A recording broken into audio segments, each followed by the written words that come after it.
حویلی کا صحن مہمانوں سے کچا کچ بھرا ہوا تھا اور ڈھولک کی تھاپ پر گاتی لڑکیوں کے کہکے فضا میں ارتاش پیدا کر رہے تھے، مگر برآمدے کے سب سے آخری کونے والے کمرے میں ایمن اپنے کانوں پر مضبوطی سے ہاتھ دھرے لیپ ٹاپ کی روشنی میں گم تھی۔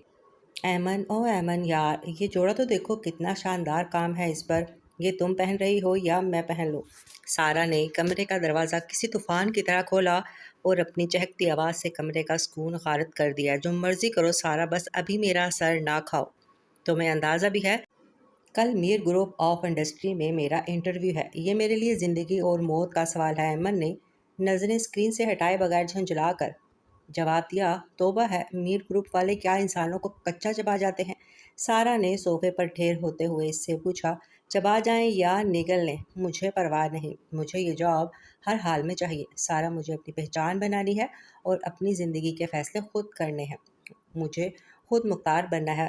اچھا بابا، لگی رہو تم اپنے اس لیپ ٹاپ کے ساتھ، میں جا رہی ہوں ہلدی اور اپٹن کی رسم کی تیاری کرنے۔ سارا نے ناک چڑھائی اور پیر پٹکتی کمرے سے باہر نکل گئی۔ ایمن نے ایک لمبی سانس لی۔ اس کی نظر بیٹری کے نشان پر پڑی جو سرخ ہو کر آخری سانسیں لے رہا تھا۔ صرف 10%۔ یا اللہ، ابھی تو بہت تیاری باقی ہے۔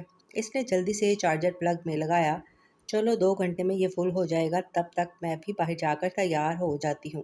وہ مطمئن ہو کر کمرے سے باہر نکل گئی۔ 2 گھنٹے گزرے تو وہ ہامتی کامتی واپسی آئی تاکہ اپنی بقیہ تیاری مکمل کر سکے، مگر جیسے ہی اس کی نظر میز پر پڑی، اس کا پارا 7ویں آسمان پر پہنچ گیا۔ چارجنگ پورٹ میں اس کا چارجر نہیں بلکہ ایک اور چمکتا ہوا لیپ ٹاپ لگا ہوا تھا، جبکہ اس کا اپنا چارجر بے دردی سے نکال کر ٹیبل پر پھینک دیا گیا تھا۔ کس گدھے نے میرے لیپ ٹاپ کا چارجر اتارا ہے؟ کس کی شامت آئی ہے؟ ہمت ہے تو میرے سامنے آئے۔ ایمن کا غصہ کمرے کی دیواروں سے ٹکراتا ہوا حویلی میں گونج اٹھا تھا۔ اس کے چہرے کی سرخی بتا رہی تھی کہ وہ اس وقت کسی کو بھی کچا چبانے کے لیے تیار ہے۔ وہ بھی اپنا غصہ لفظوں میں ڈھال ہی رہی تھی کہ ایک طویل قامت اور سنجیدہ صورت والا نوجوان بالوں میں انگلیاں پھیرتا ہوا اطمینان سے کمرے میں داخل ہوا۔ آئی ایم سوری، میرا لیپ ٹاپ بالکل ڈیڈ ہو رہا تھا اور مجھے ایک انتہائی ضروری فائل میل کرنی تھی، اس لیے میں نے آپ کا چارجر ہٹا کر اپنا لگا لیا۔ اور مسٹر، یہ حرکت تم نے کی ہے، تمہیں اندازہ بھی ہے کہ تم نے کیا کیا ہے؟ میری کل کی انٹرویو کی پوری تیاری کا ستیہ ناش کر دیا تم نے۔ ایمن نے اس کی بات کاٹتے ہوئے انگلی اٹھا کر اسے خبردار کیا۔ دیکھیں، کس میں نے معذرت کی ہے نا، بس 5 منٹ کی بات تھی۔ شامیر نے اس کی بدتمیزی پر اپنی بھویں سکڑی۔ بس زیادہ صفائیاں پیش کرنے کی ضرورت نہیں ہے۔ یونانی بندر، اگر تم یہاں مہمان نہ ہوتے تو میں ابھی تمہارا سر پھاڑ دیتی۔ تمیز نام کی کوئی چیز چھو کر بھی نہیں گزری تم جیسے مغرور لوگوں کو۔ ایمن نے جھک کر اپنا چارجر فرش سے اٹھایا اور اسے کسی قیمتی متاح کی طرح جھاڑنے لگی۔ معاف کیجیے گا یونانی بندر، آپ کی الفاظ کی چوائس کافی عجیب ہے، اور یہاں پر قابض ہونے سے پہلے شاید آپ بھول رہی تھی کہ آپ بھی یہاں پر مہمان ہی ہیں۔ شامیر نے آئی برو جھکا کر اسے جتایا۔ کل اگر میں انٹرویو میں فیل ہوئی تو اس کے ذمہ دار صرف تم اور تمہارا یہ بدصورت لیپ ٹاپ ہوگا۔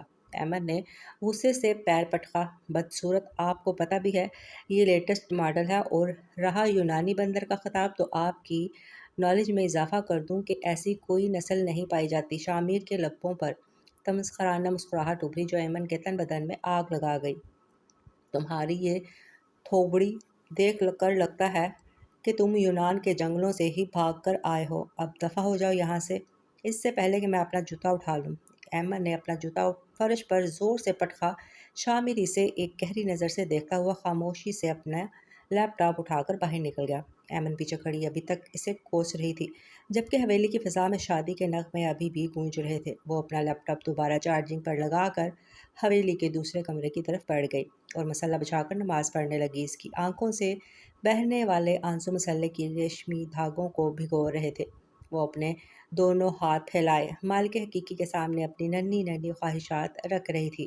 یا اللہ، تو سب جانتا ہے، تاکہ میں بس اپنے پیروں پر کھڑی ہونا چاہتی ہوں۔ مجھے کسی کے سامنے ہاتھ نہ پھیلانا اچھا لگتا ہے۔ مجھے وہ برانڈڈ بیگ بھی لینا ہے اور ان چھوٹے بچوں کے لیے ڈھیروں کھلونے لانے ہیں جو ہر عید پر نئی چیزوں کی حسرت لیے پھرتے ہیں۔ میرے لیے یہ نوکری صرف ایک جاب نہیں بلکہ میرا مان ہے، تو میرا بھرم رکھ لینا۔ اللہ میاں، ایمن ابھی دعاؤں میں مصروف ہی تھی کہ اچانک ایان نے کمرے میں قدم رکھا اور اسے اس حالت میں دیکھ کر زبردستی اپنی ہنسی دبائی۔ واہ بھائی واہ، کیا بات ہے! کہیں ہماری ایمن بی بی کو کسی سے عشق وشق تو نہیں ہو گیا جو اس طرح آنسو بہائے جا رہے ہیں؟ ایان نے تکیہ بیڈ پر اچھالتے ہوئے شرارتی لہجے میں پوچھا۔ ایمن نے جلدی سے آنسو پونچھے اور مسئلے سے اٹھ کر ایان کے بالکل قریب آئی۔ ایان پلیز مذاق مت کرو، کل میری زندگی کا سب سے بڑا دن ہے، میرا جاب کے لیے انٹرویو ہے اور مجھے ہر حال میں وقت پر پہنچنا ہے۔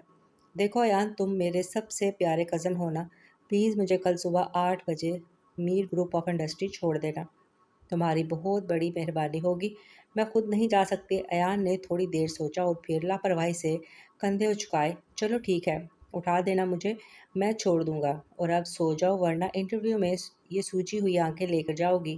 ایمن نے ایک اطمینان کے ساتھ سانس لی اور گھڑی پر نظر ڈالی۔ ابھی رات کے 2 بج رہے تھے، اس سے معلوم تھا کہ اب بس چند گھنٹے ہی سونا ہے۔ صبح کا سورج اپنی پوری آب و تاب کے ساتھ طلوع ہوا تھا، مگر حویلی کے در و دیوار ابھی بھی خاموشی کی چادر اوڑھے ہوئے تھے، کیونکہ رات گئے تک بارات کی تیاریوں کا شور رہا تھا اور ابھی تک سب لوگ تھکے ہارے نیند کی وادیوں میں گم تھے۔ ایمن تیار ہو کر ایان کے کمرے میں پہنچی تو وہاں کا منظر دیکھ کر اس کا خون کھول اٹھا۔ ایان خواب خرگوش کے مزے لے رہا تھا اور اس کے خراٹے پورے کمرے میں گونج رہے تھے۔ ایان اٹھو، 8 بج گئے ہیں، دیکھو میں تیار ہو گئی ہوں۔ ایمن نے اس کے کندھے سے پکڑ کر زور زور سے ہلایا، مگر ایان نے ایک لمبی انگڑائی لی اور کروٹ بدل کر کمبل سر تک تان لیا۔ یار ایمن، سونے دو نا، رات 3 بجے تو لیٹا ہوں، کوئی رکشہ کر لو تم پلیز۔ ایان کی نیند بھری آواز نے ایمن کی تمام امیدوں پر پانی پھیر دیا۔ تم بہت برے ہو ایان، میں تم پر بھروسہ کیا تھا، نکمے کہیں گے۔ ایمن نے پیر پٹکا اور تیزی سے کمرے سے باہر نکل گئی۔ اس نے اپنا پرس چیک کیا جس میں کل 500-600 روپے تھے۔ یا اللہ، اس میں تو شہر تک کا کرایہ بھی مشکل سے پورا ہوگا۔ وہ حویلی کے گیٹ سے باہر نکل آئی اور تیز تیز قدموں سے مین روڈ کی طرف بڑھ رہی تھی، جہاں پبلک ٹرانسپورٹ کا اسٹاپ تھا۔ کچھ دیر بعد ایک خستہ حال بس دھواں اڑاتی ہوئی وہاں رکی تو ایمن نے دل کڑا کر کے اس میں چھلانگ لگا دی۔ بس کے اندر تل بھرنے کی جگہ نہیں تھی۔ مردوں کی بھیڑ اور گرمی نے ایمن کا دم گھٹنا شروع کر دیا تھا۔ وہ ایک کونے میں کھڑی ہو گئی، بس کے جھٹکوں نے اس کا حلیہ بگاڑ کر رکھ دیا تھا۔ جس کا پسینہ بہہ کر گردن تک آ رہا تھا اور دوپٹہ بار بار الجھ رہا تھا۔ یا اللہ، کہاں میں نے سوچا تھا کہ ایان کی گاڑی میں سکون سے جاؤں گی اور کہاں یہ ذلت اٹھانی پڑ رہی ہے۔ ایمن نے بڑبڑاتے ہوئے گھڑی دیکھی تو 8:30 بج رہے تھے۔ بس کی رفتار اتنی سست تھی کہ اسے لگا وہ کہیں نہیں پہنچ پائے گی۔ اسے وہ بھی تمام ڈائلاگ یاد آ رہے تھے جو اس نے رات بھر رٹے تھے، مگر اس بھیڑ میں اسے سب کچھ بھولتا جا رہا تھا۔ جب وہ بس سے اتری تو اس کے پیر کانپ رہے تھے اور حلیہ ایسا تھا جیسے وہ انٹرویو دینے نہیں بلکہ کسی جنگ سے لڑ کر آئی ہو۔ اس نے جلدی سے بالوں کو درست کرنے کی ناکام کوشش کی۔ اب اس کے سامنے شہر کی لمبی سڑک تھی اور وقت تیزی سے ریت کی طرح پھسل رہا تھا۔ بس اس کے دل میں ایک ہی دھن تھی کہ اسے میر گروپ کے آفس تک پہنچنا ہے۔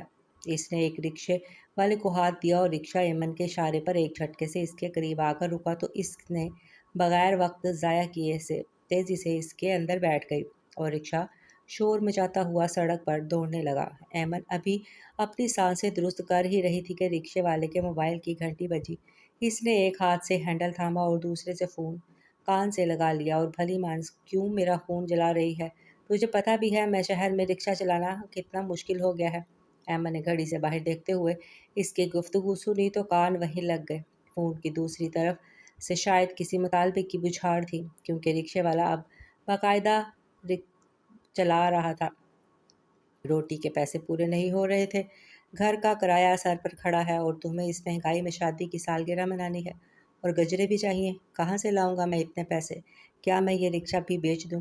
رکشے والے نے غصے میں ایک زوردار بریک لگایا جس سے ایمن کا سر سامنے والی نشست سے ٹکراتے ٹکراتے بچا۔ بھائی صاحب، ذرا آرام سے چلائیں، ایمن نے ڈرتے ہوئے اسے ٹوکا، مگر رکشے والا اپنی دھن میں مگن تھا۔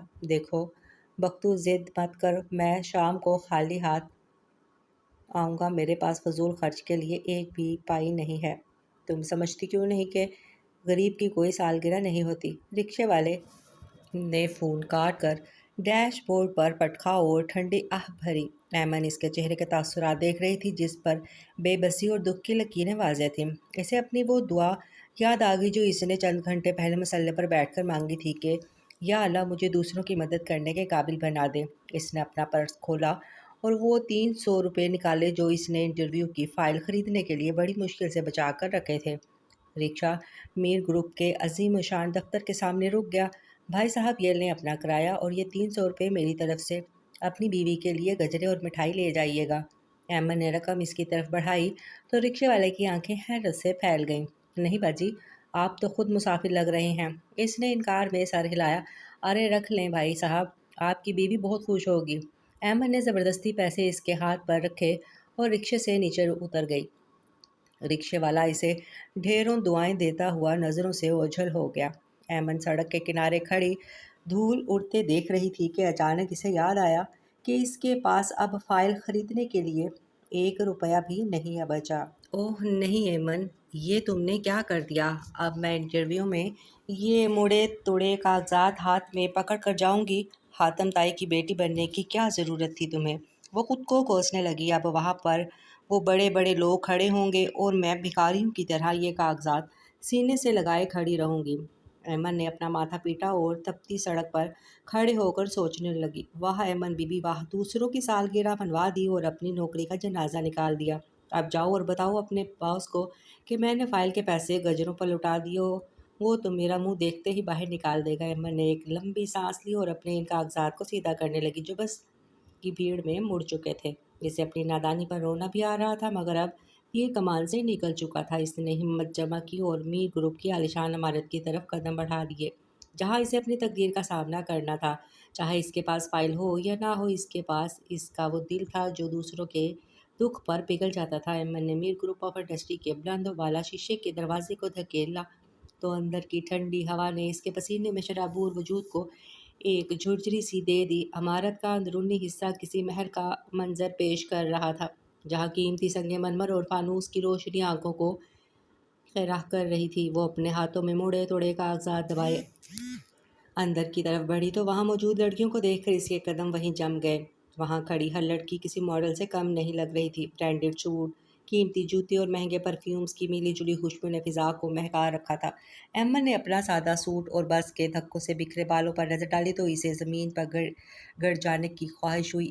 ایکسکیوز می، انٹرویو کے لیے کہاں جانا ہے؟ ایمن نے اپنی آواز کو جتنا ہو سکا پر اعتماد بناتے ہوئے ریسیپشنسٹ سے پوچھا۔ اس لڑکی نے ایمن کو سر سے پاؤں تک ایک تنقیدی نظر سے دیکھا اور پھر نہایت بے رخی سے اشارہ کیا، دائیں طرف کو کوریڈور میں جائیں، وہاں ویٹنگ ایریا ہے، ابھی ٹائم ہے، آپ چاہیں تو فریش ہو لیں۔ ریسیپشنسٹ کے لہجے میں چھپی حقارت ایمن کو چبھ گئی۔ وہ تیزی سے کوریڈور کی طرف بڑھی اور وہاں موجود واش روم کا بڑا سا سائن بورڈ دیکھ کر اندر داخل ہو گئی۔ دروازہ کھلتے ہی ایمن کی آنکھیں حیرت سے پھیل گئی اور اس کے منہ سے ایک دبی سی چیخ نکلی، یا اللہ، یہاں کے تو واش روم بھی ہمارے کمروں سے بڑے ہیں۔ اس نے دیواروں پر لگی قیمتی ٹائلز اور سنہری نلکوں کو چھو کر دیکھا، ایسا لگ رہا تھا جیسے وہ کسی دوسری دنیا میں آ گئی ہو۔ سامنے دیوار پر لگے قد آدم آئینے میں جب اس نے اپنا عکس دیکھا تو وہ خود ہی ڈر گئی۔ ہائے ایمن، یہ تمہارا کیا حال ہو گیا ہے؟ بال ایسے اڑ رہے تھے جیسے ابھی کسی طوفان سے مقابلہ کر کے آئی ہو۔ اس نے جلدی سے نلکا کھولا تو وہاں سے نیم گرم پانی نکلنے لگا۔ اس نے اپنے چہرے کو تپتپایا اور بالوں کو انگلیوں کی مدد سے درست کرنے لگی اور وہیں رکھے ہوئے مہنگے ہینڈ واش کی خوشبو سونگھنے لگی۔ واہ بھائی، یہاں تو صابن بھی عطر جیسا رکھا ہے۔ اس نے اپنے کاغذات کو سنبھالا اور آئینے کے سامنے کھڑی ہو کر خود کو حوصلہ دینے لگی۔ دیکھو ایمن، گھبرانا نہیں ہے، تمہارے پاس ان جیسی فائل نہیں تو کیا ہوا؟ تمہارے پاس ٹیلنٹ ہے اور تم نے اتنی ساری دعائیں بھی تو مانگی ہیں نا اللہ تعالیٰ سے، تمہیں کبھی اکیلا اللہ نہیں چھوڑے گا۔ اس نے ایک گہری سانس لی اور واش روم سے باہر نکل آئی۔ ویٹنگ ایریا میں پہلے سے موجود لڑکیاں آپس میں انگریزی میں گفتگو کر رہی تھیں جنہیں سن کر ایمن کا رہا سہا اعتماد بھی متنزل ہو گیا تھا۔ یہ سب اسٹائلش ہیں، مجھے کون رکھے گا یہاں؟ ایمن نے ایک کونے میں رکھی کرسی سنبھالی اور اپنے ہاتھ میں پکڑے کاغذات کو اپنے دوپٹے کے پلو سے صاف کرنے لگی۔ چلو ایمن، اگر نوکری نہ بھی ملی تو کم از کم ایک غریب کی دعا تو ساتھ ہے نا۔ وہ ابھی انہی سوچوں میں گم تھی کہ اس کا نام پکارا گیا۔ مس ایمن، آپ کی باری ہے، باس آپ کا انتظار کر رہے ہیں۔ ایمن کا دل زور سے دھڑکنے لگا۔ اس نے کاغذات کو مضبوطی سے تھاما اور اس بڑے دروازے کی طرف بڑھ گئی۔ جس کے پیچھے اس کی تقدیر کا فیصلہ چھپا تھا۔ اسے نہیں معلوم تھا کہ کرسی پر بیٹھا شخص اس کے لیے کتنا بڑا سرپرائز ثابت ہونے والا ہے۔ وہ بس اپنی پوری ہمت جمع کر کے قدم آگے بڑھا رہی تھی۔ اسے بس آج اپنا آپ ثابت کرنا تھا اور اس چکا چوند میں اپنی جگہ بنانی تھی، چاہے اس کے لیے اسے کتنی ہی پاپڑ کیوں نہ بیلنے پڑے۔ اس نے دروازے پر دستک دی اور اندر آنے والی ایک جانی پہچانی بھاری آواز نے اسے مزید چونکا دیا۔ ایمن نے ہینڈل گھمایا اور اندر قدم رکھتے ہی جیسے اس کے پیر زمین پر گڑ گئے، سامنے وہی شخص تھا جس سے وہ رات حویلی میں بری طرح لڑ چکی تھی اور اسے یونانی بندر کہہ کر آئی تھی۔ اب وہ وہاں پورے روب کے ساتھ باس کی کرسی پر براجمان تھا۔ اس کی نظریں ایمن پر پڑی تو اس کے لبوں پر ایک فاتحانہ مسکراہٹ نمودار ہوئی، جسے دیکھ کر ایمن کو لگا کہ اب اس کا یہاں سے بخیریت نکلنا مشکل ہوگا، مگر وہ اب پیچھے نہیں مڑ سکتی تھی۔ اس نے سر اٹھایا اور اس کی نظروں میں نظریں ڈال کر کھڑی ہو گئی اور دل ہی دل میں سوچا، اب جو ہوگا دیکھا جائے گا۔ تو مس ایمن، یونانی بندروں کے بارے میں آپ کی تحقیق کہاں تک پہنچی ہے؟ شامیر نے کرسی کی پشت سے ٹیک لگاتے ہوئے بڑے سکون سے سوال کیا اور اپنے ہاتھ میں پکڑا پین میز پر ٹک ٹک کرنے لگا۔ ایمن نے ایک لمحے کے لیے زور سے تھوک نکلا اور اپنے مڑے توڑے کاغذات کو میز کے ایک کونے پر ٹکاتے ہوئے بولی، سر دراصل تحقیق تو نہیں کی، لیکن جتنا میں جانتی ہوں وہ علم بھی ہر کسی کے پاس نہیں ہوتا۔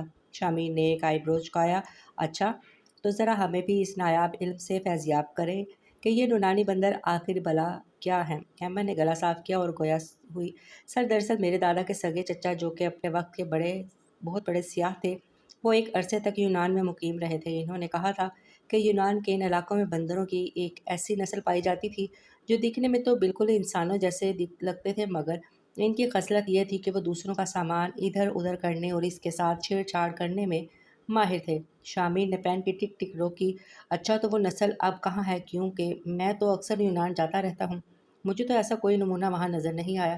ایمن نے افسوس بھرے لہجے میں سر ہلایا، سر یہی تو المیہ ہے، وہ نسل اب بالکل ناپید ہو چکی ہے۔ میرے دادا بتاتے تھے کہ وہ بندر اتنے زیادہ ذہین ہو گئے تھے کہ انہوں نے خود کو انسان کے روپ میں ڈھال لیا اور پھر آہستہ آہستہ وہ معاشرے میں گھل مل گئے۔ شامیر نے ایک گہری سانس لی اور کرسی تھوڑی آگے کی طرف جھکائی۔ مس ایمن، آپ کو نہیں لگتا کہ آپ کا یہ افسانہ کسی سستی فلم کی کہانی سے زیادہ کچھ نہیں ہے اور آپ یہاں ایک سنجیدہ جاب کے انٹرویو کے لیے آئی ہیں؟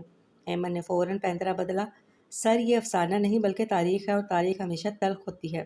اگر آپ کو لگتا ہے کہ میں گپے مار رہی ہوں تو آپ میرے دادا کے چچا کی وہ ڈائری منگوا کر دیکھ سکتے ہیں جو اب بھی ہماری حویلی کے پرانے صندوق میں محفوظ ہے۔ شامیر نے میز پر رکھے ان مڑے توڑے کاغذات کی طرف اشارہ کیا، اور وہ ڈائری بھی کیا ان کاغذات کی طرح خستہ حال ہے جو آپ انٹرویو کے لیے لائی ہیں؟ ایمن نے ایک دم اپنے کاغذات کے اوپر ہاتھ رکھ دیا، سر کاغذات کی حالت پر مت جائیں، ان پر درج معلومات اور ان کے پیچھے چھپی محنت پر جائیں۔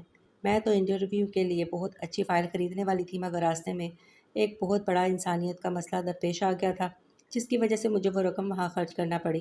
شامیر نے مزے سے کرسی گھمائی، اچھا اب یہ مت کہیے گا کہ کسی یونانی بندر کو بچانے کے لیے آپ نے وہ پیسے دے دیے؟ ایمن نے تھکی نظروں سے اسے دیکھا، جی نہیں سر، وہ ایک غریب رکشے والے کا مسئلہ تھا جس کی شادی کی سالگرہ تھی اور اس کے پاس اپنی بیوی کے لیے گجرے خریدنے کے پیسے نہیں تھے۔ مجھے لگا ایک خاندان کی خوشی میری اس پلاسٹک کی فائل سے کہیں زیادہ اہم ہے۔ شامیر کی آنکھوں میں ایک لمحے کے لیے چمک آئی اور پھر وہ دوبارہ سنجیدہ ہو گیا، یعنی آپ کے پاس پروفیشنل پریزنٹیشن نہیں ہے اور آپ کو لگتا ہے کہ آپ ان کہانیوں کے بل بوتے پر میر گروپ میں جگہ بنا لیں گی؟ ایمن نے سینہ تان کر جواب دیا، سر پروفیشنلزم صرف فائلوں میں نہیں ہوتا بلکہ انسان کی حاضر دماغی اور کام کرنے کے جذبے میں ہوتا ہے۔ آپ مجھے ایک موقع دے کر تو دیکھیں، میں آپ کو ثابت کروں گی کہ میں ان تمام برانڈڈ سوٹ پہننے والی لڑکیوں سے بہتر کام کر سکتی ہوں جو باہر بیٹھی صرف خوشبوئیں بکھیر رہی ہیں۔ شامیر نے خاموشی سے اسے چند لمحوں تک دیکھا اور پھر ایک کاغذ پر کچھ لکھ کر فائل بند کر دی تھی۔ ٹھیک ہے مس ایمن، آپ باہر جا کر انتظار کریں، میرے مینیجر آپ کو رزلٹ بتا دیں گے۔ ایمن نے کرسی چھوڑی اور مڑ کر باہر کی طرف بڑھ گئی۔ اس کے دل میں دھک دھک ہو رہی تھی مگر چہرے پر وہی ضد قائم تھی۔ جیسے ہی وہ باہر نکلی اس نے ایک لمبی سانس لی اور اپنے دل پر ہاتھ رکھا، ہائے ایمن، کیا گپے مار آئی تو وہاں وہ تو سچ میں تجھے پاگل سمجھ رہا تھا۔ وہ ویٹنگ ایریا میں آ کر بیٹھ گئی جہاں دوسری لڑکیاں اب بھی اسے عجیب نظروں سے دیکھ رہی تھیں۔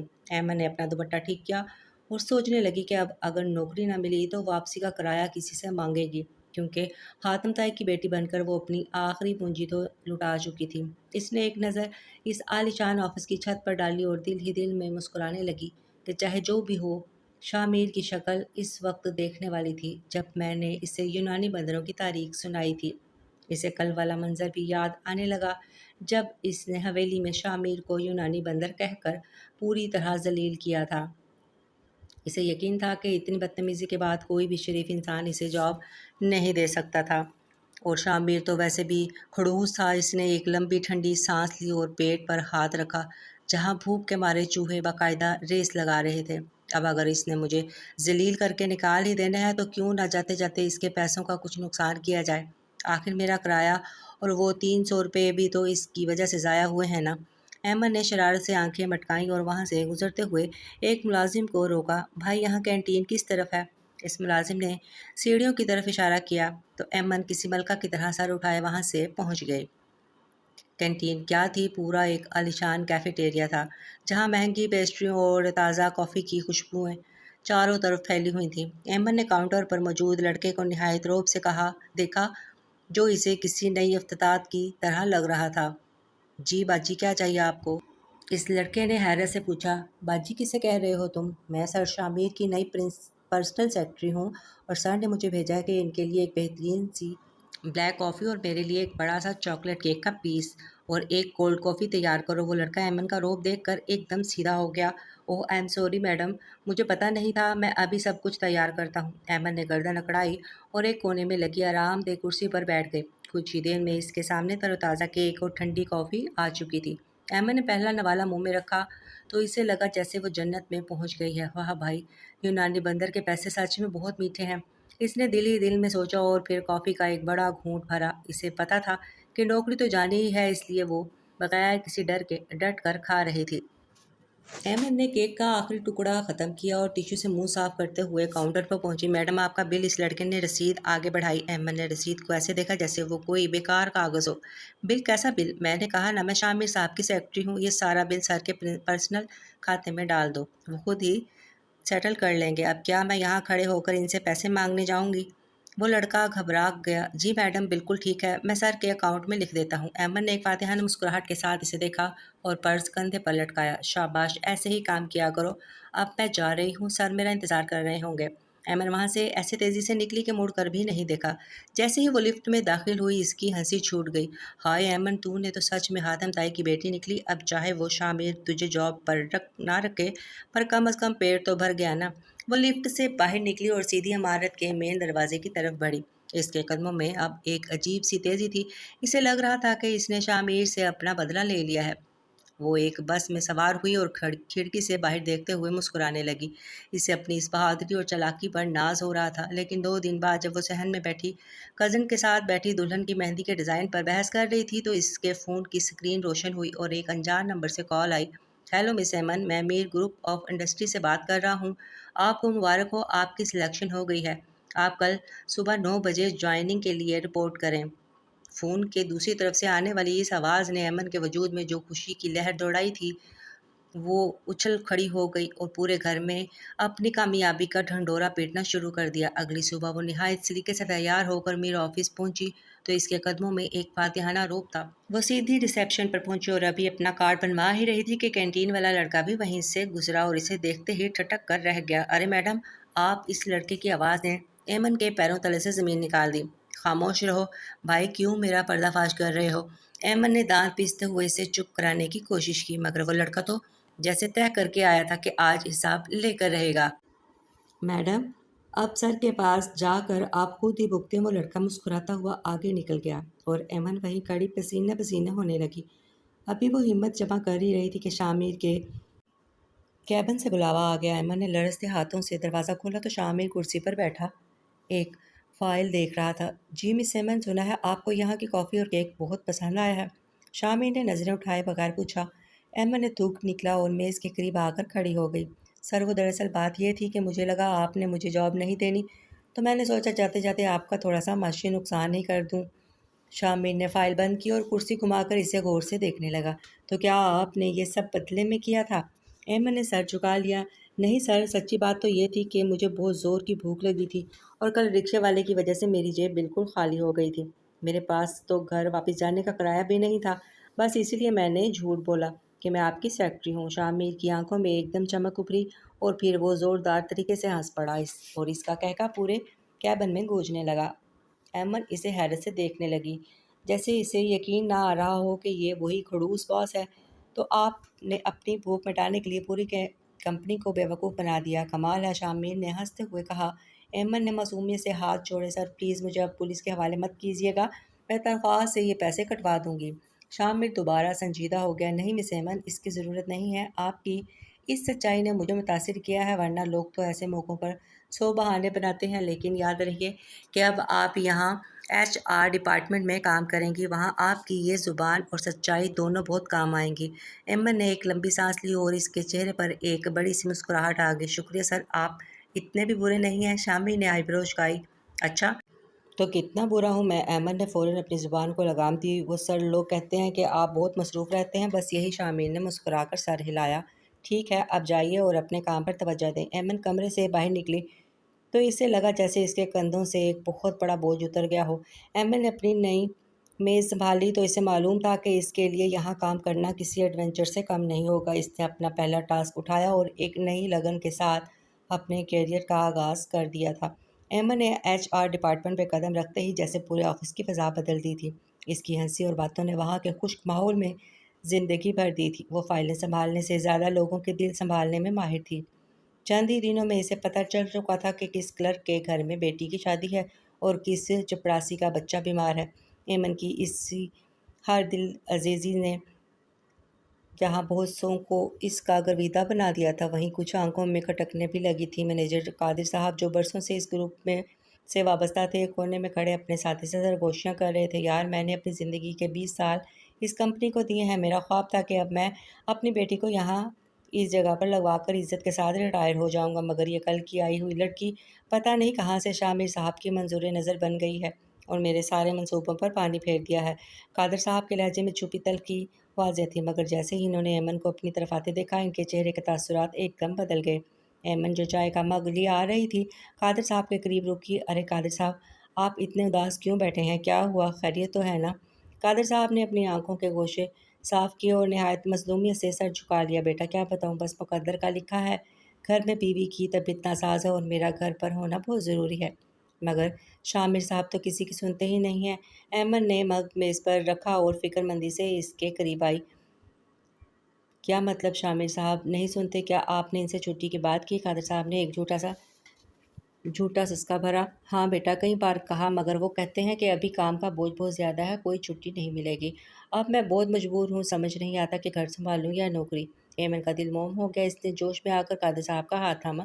قادر صاحب، آپ فکر کیوں کرتے ہیں؟ آپ جائیں اور اپنے گھر کے معاملات سنبھالیں، میں ہوں نا یہاں۔ قادر صاحب نے حیرت سے اسے دیکھا، مگر بیٹا اگر باس کو پتہ چلا تو وہ مجھے نکال دیں گے۔ ایمن نے سینہ تان کر جواب دیا، ارے آپ جائیں تو صحیح، میں HR ہوں، میں آپ کی چھٹی کا لیٹر ابھی اپروو کر دیتی ہوں۔ شامر صاحب کو میں خود دیکھ لوں گی، مجھ پر بہت بھروسہ کرتے ہیں، میں انہیں کہہ دوں گی کہ آپ کی طبیعت اچانک بگڑ گئی تھی۔ قادر صاحب کے دل میں لڈو پھوٹنے لگے، مگر بظاہر وہ اب بھی معصوم بنے ہوئے تھے۔ بیٹا شامر صاحب بہت سخت مزاج ہیں۔ ایمن نے لاپرواہی سے ہاتھ ہلایا، ارے وہ میرا کچھ نہیں بگاڑ سکتے، آپ بس اپنی بیوی کا خیال رکھیں، کل سے آپ بے شک دفتر نہ آئیں، میں سب سنبھال لوں گی۔ قادر صاحب نے دل ہی دل میں اپنی بیٹی کے لیے راستہ ہموار ہوتا دیکھ کر ایک شیطانی مسکراہٹ دبائی اور ایمن کو دعائیں دیتے ہوئے وہاں سے کھسک لیے۔ ایمن سیدھی اپنی کرسی پر پہنچی اور ایک جوش کے ساتھ چھٹی کا ایک کاغذ تیار کرنے لگی۔ اس سے لگ رہا تھا کہ اس نے ایک بزرگ کی مدد کر کے بہت بڑا کارنامہ سر انجام دیا ہے۔ وہ یہ بھول گئی تھی کہ کارپوریٹ دنیا میں جذبات کی نہیں بلکہ قوانین کی اہمیت ہوتی ہے، اور شامر جیسے باس کے سامنے ایسی من مانی مہنگی پڑ سکتی تھی، مگر ایمن اپنی دھن میں مگن تھی۔ اسے بس اس بات کی خوشی تھی کہ وہ کسی کے کام آئی ہے۔ اس نے فائل بند کی اور مسکراتے ہوئے شامر کے کیبن کی طرف دیکھا، جہاں وہ کسی اہم میٹنگ میں مصروف تھا۔ ایمن نے سوچا کہ کل جب قادر صاحب نہیں آئیں گے تو وہ خود ہی سب سنبھال لے گی اور شامر کو پیار سے سمجھا دے گی، مگر اسے کیا معلوم تھا کہ قادر صاحب نے ان کے لیے کتنا بڑا گڑھا کھود دیا ہے۔ وہ کل کا سورج اس کے لیے کوئی اچھی خبر لے کر نہیں آنے والا تھا۔ وہ اپنی سیٹ پر بیٹھی فائلیں پلٹ رہی تھی اور دل ہی دل میں خود کو شاباشی دے رہی تھی کہ ایمن، تم نے آج ایک سچ میں حاتم تائی کی روح کو خوش کر دیا ہے۔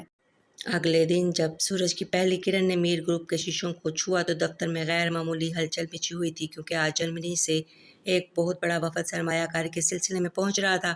شاہ میر اپنے کیبن میں فائلوں کے ڈھیر کے درمیان گھرا ہوا بار بار گھڑی دیکھ رہا تھا اور اس کی پیشانی پر موجود لکیریں گہری ہوتی جا رہی تھیں۔ اس نے انٹرکام اٹھایا اور غصے سے بٹن دبایا۔ مس ایمن، قادر صاحب ابھی تک آفس کیوں نہیں پہنچے؟ ان کے پاس اس پروجیکٹ کا تمام ڈیٹا اور پریزنٹیشن کی فائل ہیں۔ ایمن جو بھی اطمینان سے چائے کا مگ ہونٹوں سے لگانے ہی والی تھی، شاہ میر کی گرجدار آواز سن کر اچھل پڑی۔ سر، وہ قادر صاحب کی طبیعت بہت ناساز تھی، ان کی اہلیہ بھی بیمار تھی، اس لیے میں نے انہیں رخصتی دے دی تھی۔ ایمن نے معصومی سے جواب دیا تو دوسری طرف خاموشی چھا گئی، جو طوفان سے پہلے کا سکون تھا۔ چند ہی لمحوں بعد شاہ میر کے کیبن کا دروازہ اتنے زور سے کھلا کہ پورے فلور پر موجود ملازمین کی نظریں وہاں جم گئیں۔ شاہ میر غصے سے تمتماتا ہوا ایمن کی میز کے سامنے کھڑا تھا۔ تم نے کیا کہا؟ تم نے انہیں چھٹی دی ہے؟ تم ہوتی کون ہو میرے مینیجر کو میری اجازت کے بغیر رخصت کرنے والی؟ کیا تمہیں اندازہ بھی ہے کہ وہ غیر ملکی وفد کانفرنس روم میں بیٹھ چکا ہے اور ہمارے پاس دکھانے کو کچھ نہیں ہے؟ شاہ میر کی آواز پورے ہال میں گونج رہی تھی۔ ایمن کے ہاتھ سے چائے کا مگ چھوٹتے چھوٹتے بچا۔ سر، وہ بہت پریشان تھے اور میں نے سوچا کہ HR میں ہونے کے ناطے میں یہ فیصلہ کر سکتی ہوں۔ ایمن نے لرزتی آواز سے صفائی پیش کرنے کی کوشش کی، مگر شاہ میر کا غصہ آسمان کو چھو رہا تھا۔ تم نے سوچا تمہارے پاس دماغ ہے بھی جو تم سوچو گی؟ تم جیسی نااہل اور غیر ذمہ دار لڑکی کو یہاں رکھنا ہی میری زندگی کی سب سے بڑی غلطی تھی۔ کیا تم یہاں کہانیاں سنانے آئی ہو یا کمپنی ڈبونے کے لیے؟ قادر نے تمہیں بیوقوف بنایا اور تم بن گئی، کیونکہ تم ایک جاہل لڑکی ہو جسے یہ بھی نہیں پتہ کہ پروفیشنلزم کیا ہوتا ہے۔ شاہ میر نے سب کے سامنے سے جھاڑ دیا۔ ایمن کی آنکھوں میں آنسو بھر آئے۔ سر پلیز سب کے سامنے تو ایسے نہ کہیں، میں نے تو صرف ان کی مدد کی تھی۔ شاہ میر نے میز پر ہاتھ مارا۔ خاموش ہو جاؤ، بالکل خاموش، تم ہماری مہینوں کی محنت پر پانی پھیر دیا ہے۔ وہ وفد اب واپس جا رہا ہے اور اس کا نقصان کروڑوں میں ہے۔ تم ابھی اور اسی وقت یہاں سے دفع ہو جاؤ، مجھے تمہاری صورت بھی نہیں دیکھنی۔ شاہ میر نے حقارت سے اشارہ کیا تو ایمن کا ضبط ٹوٹ گیا۔ وہ تیزی سے اپنی چیزیں سمیٹنے لگی، جبکہ پورا آفس اسے تماشائی بن کر دیکھ رہا تھا۔ وہ روتی ہوئی لفٹ کی طرف بھاگی اور جب باہر نکلی تو اسے تپتی دھوپ اپنی بے عزتی کی طرح چبھ رہی تھی۔ اس نے سڑک کنارے کھڑے ہو کر بینچ پر بیٹھ کر زور زور سے رونا شروع کر دیا۔ 20 دن کی اتنی محنت، راتوں کو جاگ کر کی گئی تیاری اور وہ خواب جو اب بننے تھے، سب ایک پل میں بکھر گئے۔ میرا 20 دن کا کرایہ بھی برباد ہوا اور اوپر سے اتنی گالیاں کھائی کہ یونانی بندر تو سچ میں جلاد نکلا۔ اس نے میری ایک نہ سنی۔ ایمن نے اپنے آنسو پونچھے اور رکشہ روک کر گھر کی طرف روانہ ہوگی۔ پورے راستے وہ قادر صاحب کی عیاری اور شاہ میر کی بے رحمی کے بارے میں سوچتی رہی۔ اس نے سوچا تھا کہ وہ انڈیپینڈنٹ بنے گی، اپنے لیے وہ مہنگے بیگ خریدے گی، مگر یہاں تو اس کی عزت ہی نیلام ہو گئی تھی۔ گھر پہنچتے ہی وہ کسی سے بات کیے بغیر اپنے کمرے میں گھس گئی اور اندر سے کنڈی چڑھا لی۔ ماں نے اسے جاتے دیکھا تو دروازہ پیٹا، مگر اس نے کوئی جواب نہیں دیا۔ وہ بستر پر اوندھے منہ لیٹ کر سسکیاں بھرتی رہی۔ اسے بار بار شاہ میر کے وہ الفاظ یاد آ رہے تھے کہ تم ایک جاہل لڑکی ہو اور تمہیں یہاں رہنا میری غلطی تھی۔ اس نے اپنے موبائل کو زور سے دیوار پر مارنے کا سوچا، مگر پھر رک گئی۔ وہ خود کو کوس رہی تھی کہ کیوں وہ قادر صاحب کے باتوں میں آئی اور کیوں اس نے حاتم طائی بننے کی کوشش کی۔ اس نے تکیے میں منہ چھپا کر خود سے عہد کیا کہ اب وہ کبھی کسی پر بھروسہ نہیں کرے گی اور نہ ہی کبھی شاہ میر جیسے مغرور انسان کے سامنے سر جھکائے گی۔ اگلی صبح جب سورج کی پہلی کرن ایمن کے کمرے کی کھڑکی سے چن کر اس کے سوجے ہوئے چہرے پر پڑی تو وہ ایک گہری آہ بھر کر اٹھی۔ اس کا دل اب بھی گزشتہ روز کی ذلت سے بوجھل تھا اور وہ یہ طے کر چکی تھی کہ آج سارا دن بستر سے نہیں نکلے گی۔ تبھی تکیے کے پاس رکھے موبائل میں بیپ کی آواز۔ ایمن نے بیزاری سے ہاتھ بڑھا کر اسکرین روشن کی۔ جیسے ہی اس کی نظر میسج پر پڑی، اس کی آنکھیں حیرت سے پھیل گئیں اور وہ ایک جھٹکے سے بستر سے سیدھی بیٹھ گئی۔ موزی صارف، آپ کے اکاؤنٹ میں 1 مہینے کی تنخواہ و بونس کی رقم منتقل کر دی گئی ہے۔ ایمن نے میسج کو 2-3 بار پڑھا، جیسے اسے اپنی نظروں پر یقین نہ آ رہا ہو۔ ہائی، یہ کیا! 20 دن کام کیا اور تنخواہ پورے مہینے کی، اور اوپر سے بونس! ایمن نے حساب لگایا تو اس کی خوشی کی کوئی ٹھکانہ نہیں تھا۔